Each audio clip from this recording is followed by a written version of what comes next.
Hi everyone, my name is Abhiraj Garakapati. Welcome to my YouTube channel Amazing Abhi. I summon the ancient spell. Reveal your worlds. Every story has a world.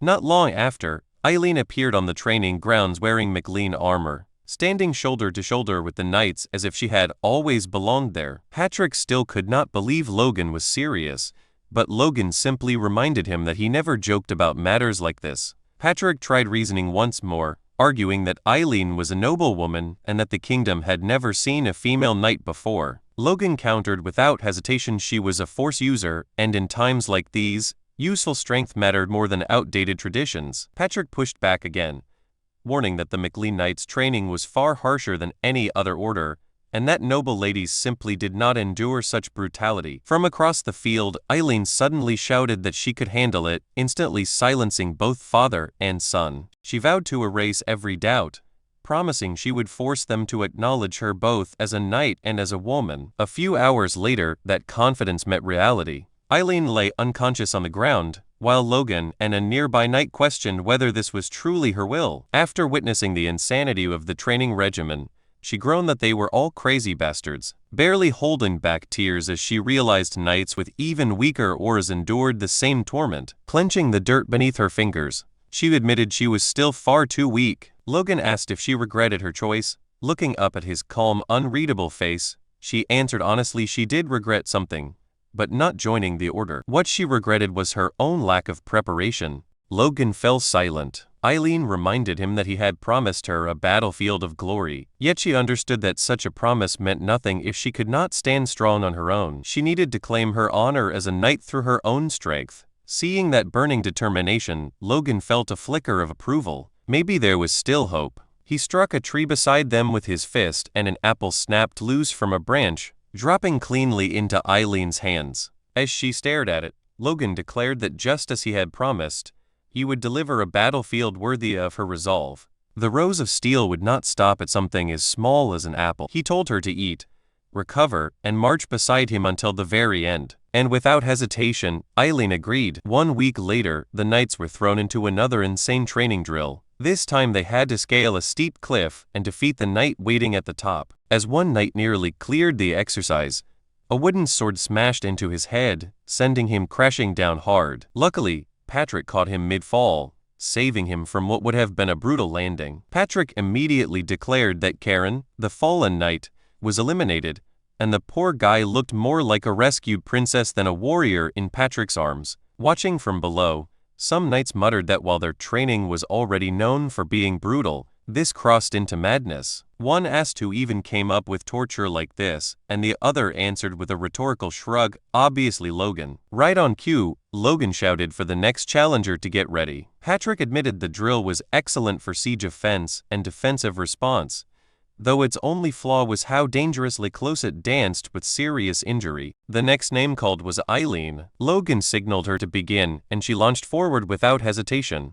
In just 2 explosive jumps, she nearly reached the top, making one knight comment on her ridiculous speed, while another warned that speed alone would not win the exercise heavily favored the defender. Just as the defending knight swung at her, Eileen spat straight into his eyes, blinding him for a split second. Using that opening, she landed cleanly on the cliff's edge, rushed forward, and in less than a heartbeat had her blade pressed against his neck. Logan immediately announced her success, and Patrick just stood there stunned. Meanwhile, Eileen openly celebrated the win. Patrick turned to Logan and asked if he had not said she was of noble birth. Logan casually replied that she probably was, but she was clearly something else too. Then Logan asked if Patrick acknowledged her now. Patrick admitted she had been working relentlessly to keep up with training, and that her swordsmanship was outstanding, so there was no way he could deny her ability. The other knights erupted in protest, shouting that if tactics like spitting were allowed, they would start fighting dirty too. Logan sighed and said they might need to have a talk with her, since that was not exactly the example they wanted for the order. Patrick stayed silent. Logan then glanced at his father and pointed out that the knights were adapting well. Logistics were being handled smoothly by Philip, and only one major matter remained. His expression hardened as he told Patrick they needed a private conversation. Back at the McLean estate, Philip was already tearing through responsibilities like a storm. He stopped Administrator Louis Gull first, explaining that the storage layout wasted space and could be reorganized to cut costs while extending product shelf life. Lugal thanked him immediately. Philip then turned to Dwayne about payroll errors and town upkeep discrepancies, prompting Dwayne to promise a review. Next, he informed Mr. Farron that while the armaments were well maintained, cleaning oil from Kalia cost half as much as the one from Cal's, proof that a merchant always knew the market. Watching all this, Lugal asked if Philip had not arrived just yesterday. Dwayne replied that the young master had ordered Philip to assist with estate operations, but the man clearly operated on an entirely different level. He added that Philip was also the one responsible for procuring the massive shipments of weapons and lumber flooding into their territory.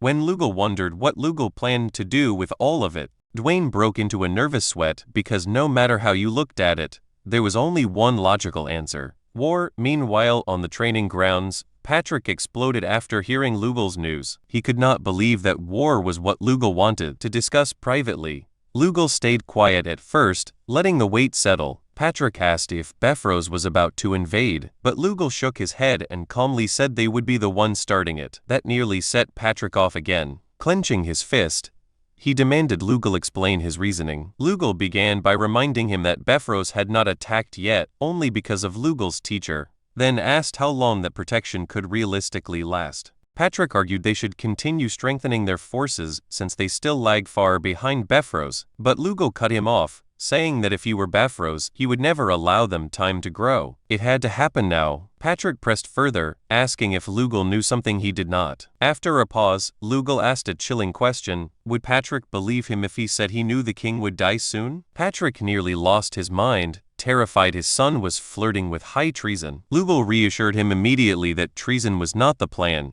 and told him to simply assume the claim was true. Patrick reasoned that such a death would ignite a succession crisis. Lugal confirmed it. The clash between the first and second princes would escalate, and Beffrose was a pillar of support for the second prince. Then Lugal asked what would happen if they fought Beffrose after that conflict began. The realization hit Patrick hard. They would effectively be raising swords against the second prince himself. Lugal nodded. If they wanted to defeat Beffrose without external interference, this was their only window before the king's death. Once Beffrose fell, the tides of war would begin shifting, and that would be the moment Lugal intended to bring the third prince forward. Patrick wondered if they could simply wait until one prince secured the throne, buying themselves time. Lugal, thinking about the Empire's eventual invasion, knew waiting meant doom, but he could not reveal that. Instead, he said it would already be too late by then. If the second prince won, Beffrose would rise as one of his strongest allies. If the first prince won, Beffrose's lands would fall beyond their reach anyway. Either outcome meant losing their rightful territory forever. Patrick admitted he understood, but still had countless questions, especially how Lugal could possibly know the king would die soon. Lugal opened his mouth to explain, but Patrick stopped him. Whatever the truth was, he said he trusted his son. Many of Lugal's past actions had been strange too, yet they always led them forward. Looking toward the castle, Patrick muttered that it almost felt as if Lugal knew the future. He added that if Lugal was carrying knowledge he could not share, then he would not pry further. He only had one final question with everything Lugal had done, and everything he still planned to do. What was it all for? Lugal thought for a moment before answering plainly. Everything he had ever done was for the prosperity of their family. Nothing more. Patrick lowered his gaze and stayed silent for a long while before finally saying he trusted him. Logan should go and convince the aides he would handle the rest himself. Logan hesitated, asking if his father was sure he could manage alone. Patrick shot back, asking if his son did not trust his old man. Logan replied that was not it. Patrick told him not to worry and to leave it to him. As a father, he could at least shoulder this much. A few days later, Patrick summoned the family members and announced that on the day of the new year, they would wage war. The declaration shocked everyone, making them jump as if struck by lightning, which was only natural, considering the estate had only recently become habitable again. Still, Patrick did not back down. He reminded them of everything they had suffered losing their land, the assassination attempt orchestrated by Beffrose, and the looming danger that would inevitably reach them if they remained passive. As those memories resurfaced, their blood both chilled and burned, and they slowly began to understand the necessity of this war. Logan observed quietly, knowing they could not mention the knight's death, so Patrick deliberately appealed to emotion. They had to push forward no matter what it took. Only 2 weeks later, with 3 days remaining before the year ended, they marched to war. Their forces were impressive: 152 knights, with light crossbow cavalry, including trainees, and with like 532 infantrymen. Patrick shouted the order to advance, and the army moved as one. While riding toward their destination, Patrick asked Logan if he had a specific plan. Logan recalled how Patrick had earlier insisted that proposing a war meant he must already have strategies prepared, and Logan confirmed that he did. A direct assault on Beffrose was impossible with their current strength, so instead, they would not declare war on him. Patrick found himself confused until Logan raised a finger with quiet confidence, signaling he had a brilliant idea. Before we move ahead, please take a second to like on this video. A like tells me that you enjoyed this topic. Your support helps Amazing Apai grow naturally. Elsewhere, a servant terrified out of his mind rushed to inform his lord that the Mechlins had declared war, seeking revenge for the shame they suffered 6 months earlier. That lord was none other than Max Peretta, the true target of Logan's campaign. Hearing the news, Peretta's face went ghostly pale as if his soul had left his body. At the Beffrose estate, Beffrose was informed that the Mechlins had declared war on the Perettas, and he was clearly displeased. A servant explained that the Perettas were requesting aid, and asked what should be done. Beffrose scoffed, calling the McLeans fools. He had barely restrained himself because of the Sword Duke, yet now they had handed him the perfect pretext. He estimated that his military strength was roughly double theirs, though much depended on the rumored crossbows. Turning to Aslan and France, he asked if preparations were complete, and they confirmed everything was ready. Rising from his chair, Beffrose ordered them to prepare for war, planning to crush the Perettas once they were drunk on victory, and then cast the McLeans from heaven into hell. Meanwhile, on the battlefield, Patrick pushed his horse forward at full speed. Captain Hinckley shouted that, at this rate, they would reach Peretta Castle within a day, which Patrick welcomed before immediately ordering everyone to change directions. A terrified Max Peretta paced inside the Peretta estate, practically losing his mind as he demanded to know why the McLeans had not arrived yet. Just then, a knight rushed in with urgent news. When Peretta barked at him to speak, the knight reported that the Mechlin army had completely vanished. Meanwhile, as Beffrose rode toward Peretta with his forces, one of his own knights delivered the same shocking update. The McLeans were no longer anywhere near Peretta territory and had instead appeared within Beffrose's domain. In that instant, Beffrose grasped the truth behind their strategy. If they were not targeting the first castle, then there was only one possibility left: the second stronghold, Castle Tomato. Elsewhere, Logan and Captain Hinckley stood overlooking their destination. Logan calmly stated that this was it, and Hinckley agreed, as their eyes settled on the enormous structure before them. Castle Tomato, Beffrose's second castle, and home to a massive granary, Hinckley explained that this fortress was essentially Beffrose's lifeline, storing the majority of his provisions, and that capturing it would deal devastating long-term consequences to their enemy. Still, he could not help but ask Logan whether occupying this castle alone would truly be enough to secure victory. A memory surfaced from an earlier conversation between Logan and Patrick. Logan had proposed that they publicly declare war on Peretta, though their real objective was Castle Tomato. Patrick had been baffled at first, struggling to understand the layered plan. When he asked whether Logan intended to lure Beffrose out by attacking Peretta, Logan confirmed it without hesitation, explaining that they would avoid a direct clash with Beffrose's main forces, while swiftly seizing the castle instead. Patrick pointed out that even if they succeeded, they would inevitably face Beffrose within a couple of days. Logan had simply replied that this was acceptable. They only needed to hold their ground until the king passed away. That statement stunned Patrick into silence. Logan then revealed the reasoning behind it all. The moment the king died, every noble across the kingdom would be obligated to abandon whatever conflicts they were engaged in and attend the national funeral. It would be a royal decree carrying overwhelming authority, powerful enough to halt even an ongoing war. Patrick quickly realized the brilliance of the strategy. Should Beffrose dare to defy such a command, he would instantly be branded a traitor guilty of treason. Even so, Patrick could hardly believe Logan's certainty and asked if he truly knew the exact date of the king's death. Logan answered without wavering. It was a date he could never forget. The announcement would come at midnight on New Year's Eve.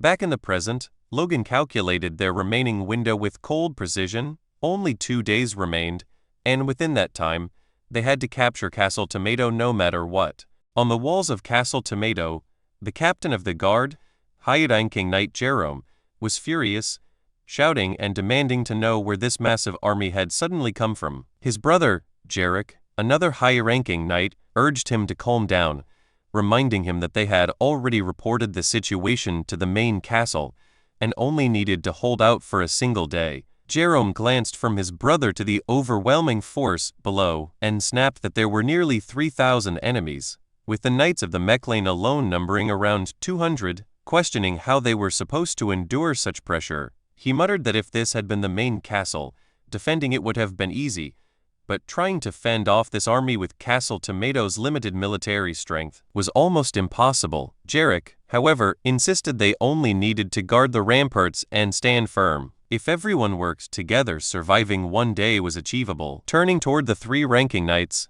stationed there Gale, Tears, and Typhon, he declared it was time for them to earn their keep. At that very moment, a thunderous battle cry cut through the tension. Patrick had ordered the advance, and the army moved forward, with Logan positioned at the front lines, crossbow in hand. Jerome immediately commanded his archers to take aim, while Logan instructed his crossbowmen to prepare. Seconds later, both sides fired. Force-imbued arrows streaked toward the castle walls with terrifying speed, causing even Jerome to flinch. Yet every bolt slammed into the stone without clearing the height of the ramparts, something Jarek recognized instantly and ordered his archers to return fire. A rain of arrows descended toward the Mechlin forces, but fell short, landing exactly where their march had halted. Kaiserlin, standing beside Logan, observed that this appeared to be the maximum range even for a longbow. Logan agreed, noting their crossbows faced the same limitation. No matter how much force they poured into the shots,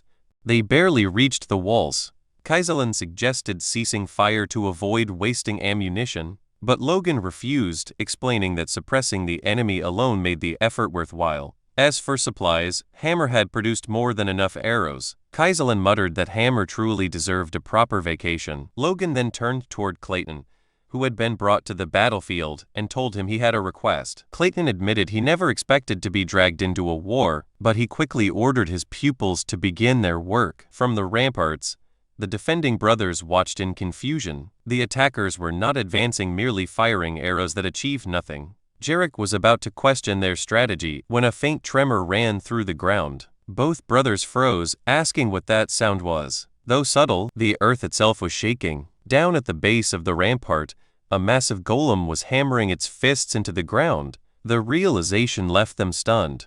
They knew Logan had a mage, but they could not comprehend what the golem was attempting. A memory surfaced from the newly built Mechlin town, where Logan had once discussed using golems in the war with Clayton. Clayton had found the idea odd, while Logan argued that golems could shield them from arrows or crush enemies with ease. Clayton replied that monastones would not be the issue if that was Logan's concern, but then asked whether this battle was truly so important. He went on to reveal something Logan would not like: such an operation was impossible. When Logan demanded to know why, insisting monastones could solve any resource problem, Clayton stopped him and explained that the issue was far more serious. It concerned their lives. Logan listened as Clayton revealed a little-known truth. When golems suffered a certain level of damage, that harm was transferred directly back to the caster. Researchers had been trying to overcome this flaw, and Clayton even handed Logan a paper suggesting that disrupting the magical flow from the mana stones produced unusual effects. Yet Logan barely heard the explanation, already mourning the collapse of his dream to command a golem army. Clayton called out, asking if he was paying attention, but Logan simply stood there, disappointed. Seeing this reaction, Clayton proposed an alternative instead. On the battlefield, the golems were relentlessly digging into the earth, carving a path underground while the mages followed alongside them, channeling their magic into the operation. From atop the walls, the two brothers watched as the Mechlin forces suddenly stopped firing. Confusion spread between them, one even suggesting that the enemy might be attempting to tunnel beneath the walls.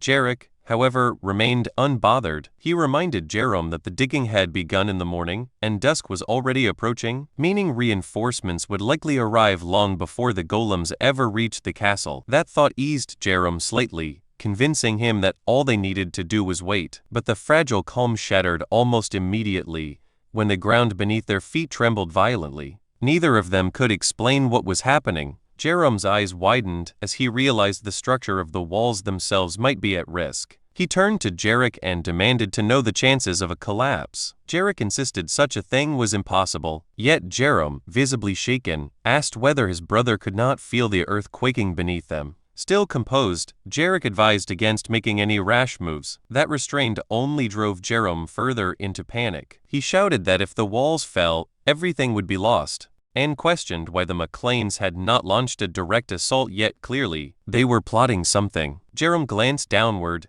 anxiety tightening his chest, and declared they had to act. The mages needed to be struck before whatever plan they were executing came to fruition. He announced that he would personally go down to handle it. Jarek immediately objected, reminding him that as captain, he could not simply abandon his post. Instead, Jarek would take a unit of knights and deal with the threat himself. Jerom studied his brother for a moment before agreeing. Outside the castle grounds, Jarek led his squad through the fading light. One knight observed that the sun was already setting, but Jarek replied it could not be helped. With forests surrounding the south and west, circling through the southern woods offered the safest route for their approach. Minutes later, Jarek halted the unit, announcing they had arrived. His sharp gaze swept across the McLean army as he'd evaluated their strength, 5 regular knights visible at a glance. Then his focus landed on someone who made his instinct scream and warning.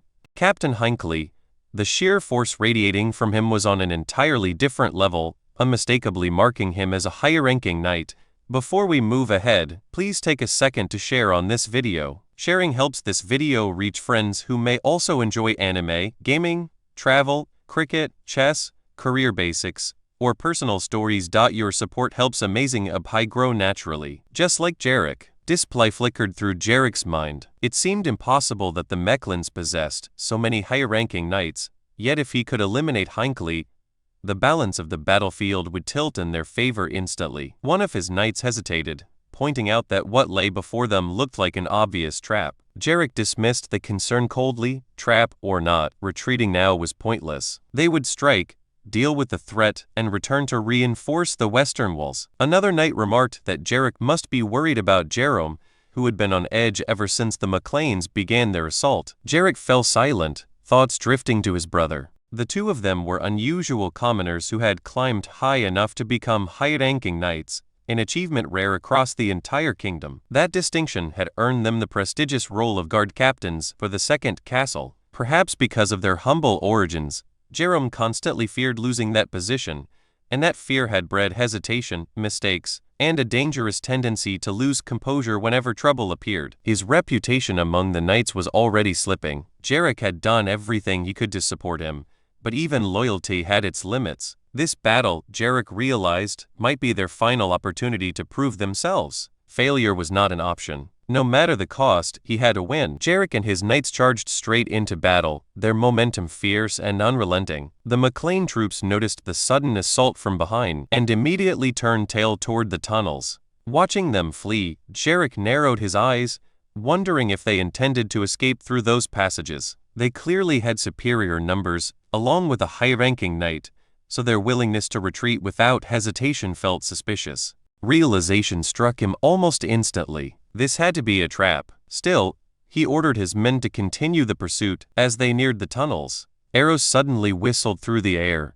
One streaked past Jarek's head, missing by mere inches, and leaving only a shallow scratch. He'd assumed this was exactly why the enemy had retreated inside to fire from the darkness. Yet as a high-ranking knight, he believed such arrows posed no real threat. With force reinforcing his defense, he surged forward, confident he could deflect every shot. That confidence shattered when an arrow slammed into his horse's neck. Jarek leapt clear, landing steadily, only to notice a flashing light deep within the tunnel. Then chaos erupted. A storm of arrows rained down, killing the horses and several knights within seconds. Jarek pressed on regardless, batting away arrows with his force. He knew he lacked the luxury to help the regular knights who could not defend themselves, so he shouted for anyone capable of blocking arrows to advance with him. If he could just eliminate the opposing high-ranking knight, the rest ordinary knights and close combat weak mages would crumble. Victory still seemed possible,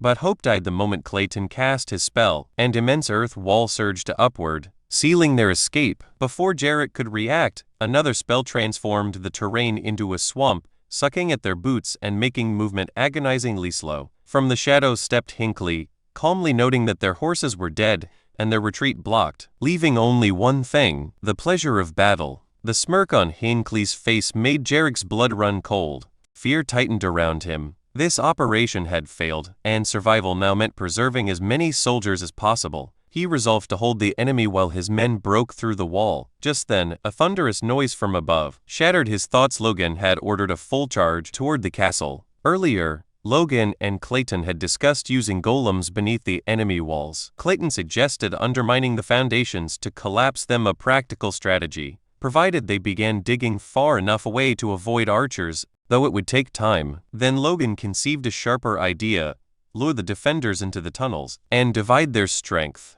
The tunnels alone would not suffice, so he proposed shaking the ground with earth magic. Clayton warned that creating a true earthquake was unrealistic, but Logan insisted a single violent tremor would spread panic, forcing the enemy to split up and investigate the perfect opening for an assault. Back in the present, Jerome was practically shaking in his armor, watching the charging mass of McLean forces. After holding the line for so long, the attack came at the exact moment Jarek was absent. It had been planned down to the heartbeat. Jerome cursed himself for trusting his brother and for dismissing his own instincts as panic. Fury overtook him. He pulled his finger from his mouth, barked orders, and signaled the archers to fire. Arrows streaked toward Ronan and the advancing troops, but Logan surged forward with aura blazing overhead, the energy shielding the attackers so completely that not a single arrow struck true. Eileen and Ronan charged without hesitation, leaping from their horses to scale the ramparts.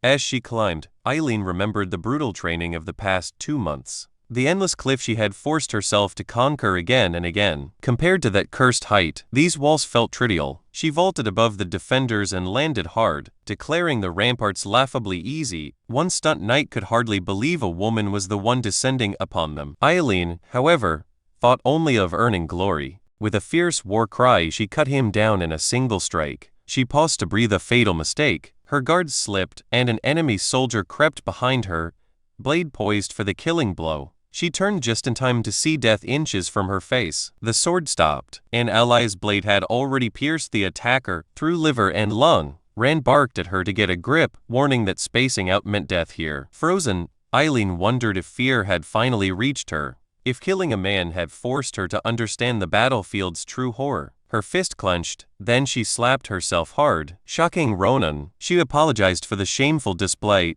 and thanked him before steadying her gaze on the battlefield once more. Ronan felt a surge of pride for his sister-in-law. Turning away, he told her he'd heard she sought glory. It was his desire as well. He wanted to contribute to grow stronger, strong enough not to be left behind by the man improving at a terrifying pace each day. Eileen smiled. Their backs now pressed together as enemies surrounded them with murderous resolve. They invited the foe forward, then burst apart in opposite directions, blades carving through anyone within reach. From below, Logan heard the uproar and glanced up at the wall, thinking those two were far too excited for a battlefield. He noted Ronan's rise to intermediate rank and his new sword with quiet pride, but quickly suppressed the sentiment. This was no time for praise. Their recklessness would draw the enemies, high-ranking knights. Acting instantly, Logan vaulted onto the rampart himself. The soldiers froze in terror as he landed like a falling comet, the impact alone staggering some. Aura flared outward, holding them at bay. None could hope to match him. Raising looks, mana coursing through the blade, Logan struck in a blur, severing a soldier's neck. Good attention would shift to him. He needed the guard captain of Tomato Castle. Patrick's roar soon followed, demanding the Beffro's knights face him. He shouted his name and unleashed a furious slash that forced enemies to scatter. Then a presence approached from behind Jerome, charging to stop him. Steel clashed. Jerome vowed to take Patrick's head, but Patrick mocked him for finally showing himself. Jerome measured the fight quickly. Patrick was an advanced knight now, yet not long ago they had stood on equal ground, creating distance. Jerome convinced himself he could win. He was wrong. Patrick's next strike flashed gold too fast, too powerful. Jerome failed to block. A heartbeat later, his head tumbled to the earth. Jarek looked up just in time to see it landed his feet. A knight nearby asked about the golden flash, then fell silent as understanding dawned. Jarek stared down, unable to process the sight of his brother's severed head, while Patrick strode away like a man possessed, already seeking his next opponent. Rage consumed Jarek. He shouted that reinforcements were coming, ordered the soldiers not to surrender, and declared he would assume command. Though stunned to hear his voice, the knights rallied as he screamed for them to fight to their final breath. One tried to calm him, but grief had blinded him. Jerome's death would not be meaningless. Then Logan dropped from the rampart before him, and stated coldly that no reinforcements were on the way. He asked if anger had stolen Jarek's sight. As he prepared to strike, Jarek bellowed that he would kill them all, a vow that lasted barely 30 milliseconds before Logan's blade swept toward his neck. Jarek twisted at the last instant, barely avoiding the fatal edge. Logan looked back at him utterly certain, and declared that Jarek would be the one to die. On the battlefield after their hard-fought victory, Captain Hinckley and Clayton stood beside Logan. Before we move ahead, please take a second to like on this video. A like tells me that you enjoyed this topic. Your support helps Amazing Up grow naturally. Laughing with clear relief as they admitted the win had come easier than expected, thanks to Logan and Patrick's leadership. Logan casually placed a hand on Clayton's shoulder, startling the mage, who immediately demanded to know what new madness Logan was about to request. Without hesitation, Logan asked him to create a massive pool of water around the castle before enemy reinforcements could arrive. Few hours later, the task was complete. Clayton and his disciples lay sprawled across the ground, completely drained of mana and energy, barely able to move. Logan praised their work, noting that they had not only constructed a deep moat,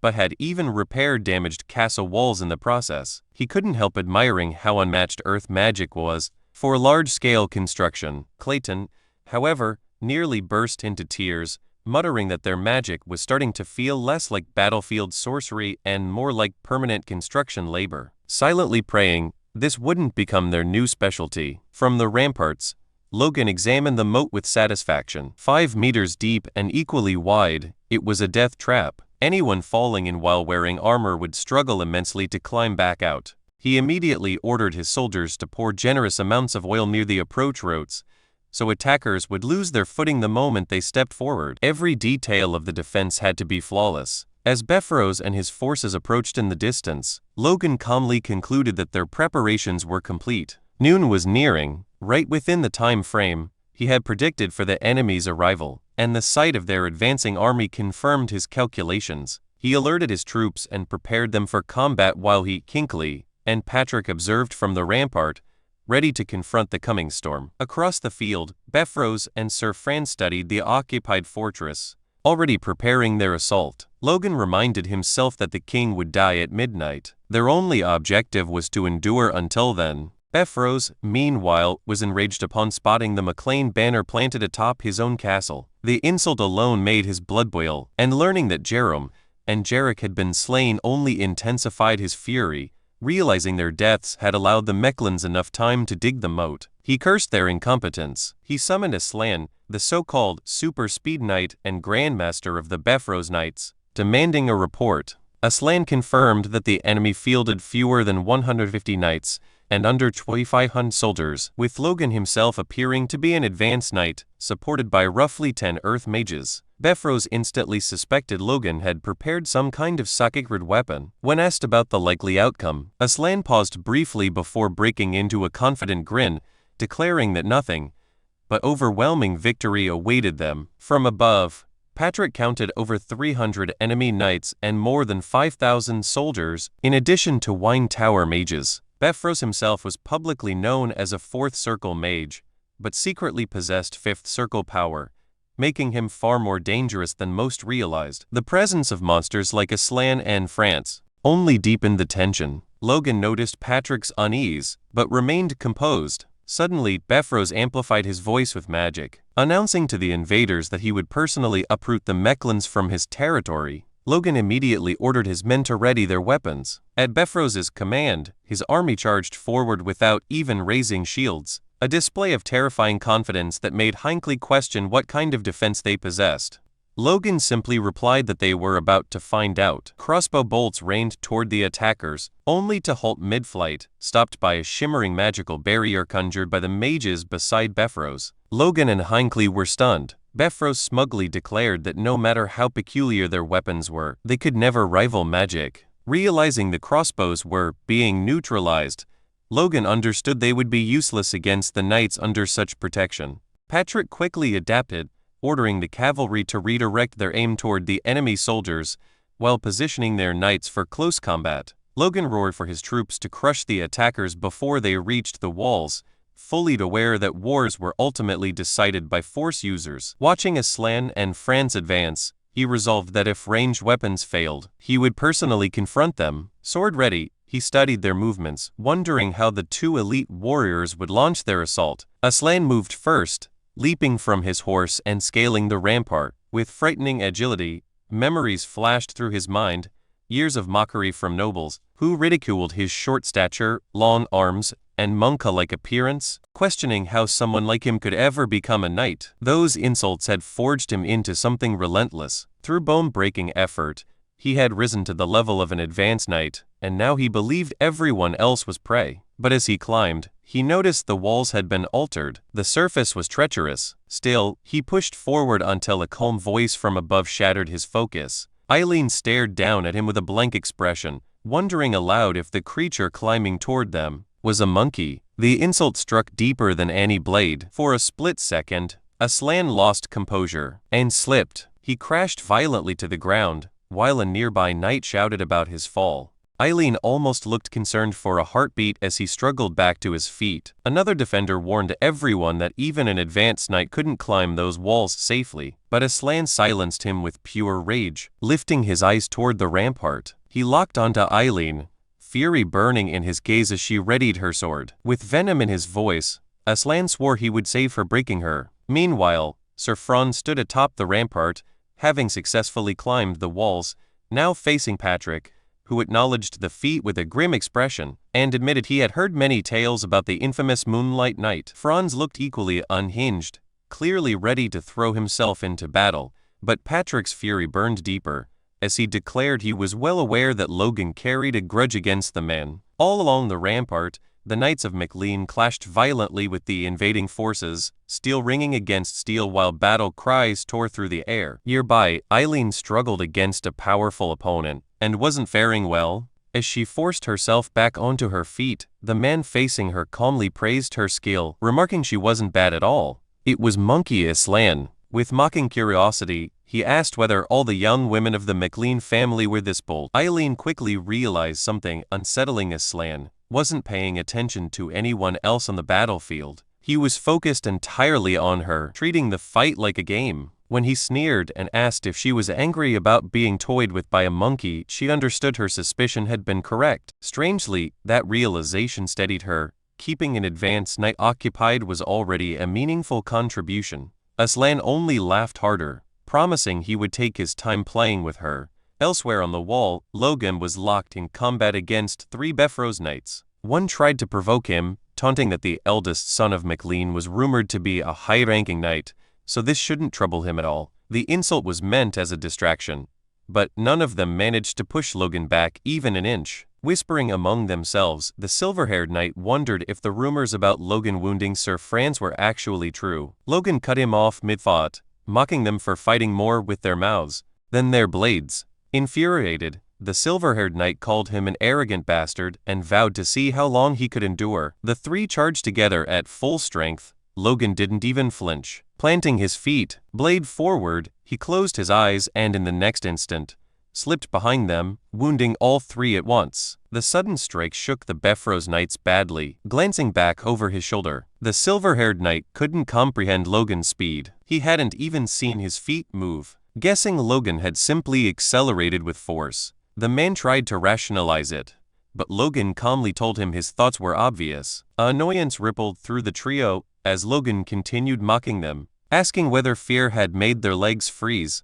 One knight urged the others to stay calm, admitting Logan was an exceptional opponent who required caution. Logan noted internally that high-ranking knights held their titles for a reason. They wouldn't fall for cheap taunts twice. During his earlier strike, They had even shielded their vital points with minimal yet precise force. Still, sweat formed on Logan's brow. Tightening his grip, he decided to stop worrying about Franz for the moment. Aslan, the swift knight, posed the greater threat. He couldn't afford to waste time here. Lunging forward, he unleashed Spirit Shadow, the technique Felix had taught him, instantly appearing behind the silver-haired knight. With killing intent, the knight sensed danger, but couldn't react in time. At the last second, the green-haired knight intercepted Logan, striking to save his comrade. Logan casually planted his foot on the silver-haired knight's head and vaulted upward, redirecting himself toward the green-haired attacker. Steel collided, and for a heartbeat, the man seemed to vanish after blocking the blow, while the mustache knight cursed Logan aloud. Logan answered by driving his sword into the ground, flooding it with force and releasing a violent shockwave that erupted upward beneath the silver-haired knight, blasting dirt into the air. Without hesitation, Logan charged through the cloud toward the explosion center, but the green-haired knight reappeared behind him, pouring every ounce of strength into a desperate slash. Teeth clenched, blooded his lips. He believed this was the finishing strike that he finally had Logan. He was wrong. Logan flickered behind him once again and cut him down with terrifying ease, exhaling softly afterward, barely able to. If you enjoyed this video, please hit the like button and subscribe to Amazing Apai. Subscribing makes sure you do not miss the next video, and it gives me motivation to keep improving the quality of every upload. Thank you for being here, and I will see you in the next one.